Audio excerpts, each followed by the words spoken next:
ആ ഒരു അന്തരീക്ഷത്തിലൂടെ, സൗഹൃദത്തിലൂടെ, ദീനി പ്രവർത്തനങ്ങളിലൂടെ മുന്നോട്ട് പോകാൻ നമുക്ക് സാധിക്കണം. ഇന്ന് നമുക്കറിയാം, സോഷ്യൽ മീഡിയയിലൂടെ ഇവിടെ അധ്യക്ഷ ഭാഷണത്തിൽ സൂചിപ്പിച്ചതുപോലെ പല രീതിയിലുള്ള എഴുത്തുകളും പ്രയാസങ്ങളും ഒക്കെ വന്നുകൊണ്ടിരിക്കുകയാണ്.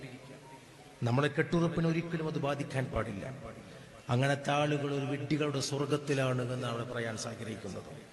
കാരണം അങ്ങനത്തെ ആളുകൾ ഈ ഒരു സംവിധാനത്തെ തകർക്കാൻ വിചാരിച്ചാൽ, ഇങ്ങനൊരു കെട്ടുറപ്പിനെ തകർക്കാൻ വിചാരിച്ചാൽ കഴിയില്ല എന്നാണ് ഈ സമ്മേളനം വിളിച്ചോദിച്ചത്.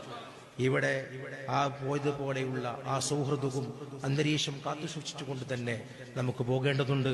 സമസ്ത അതിന്റെ 100ാം വാർഷികത്തിലേക്ക് കടക്കുകയാണ്. നമുക്കൊരുപാട് പ്രവർത്തനങ്ങൾ ചെയ്യാനുണ്ട്. തമിഴ്നാടിനെ സംബന്ധിച്ചിടത്തോളം അതിന്റെ പ്രവർത്തനങ്ങൾ വളരെ ഭംഗിയായി മുന്നോട്ട് പോയിക്കൊണ്ടിരിക്കുകയാണ്.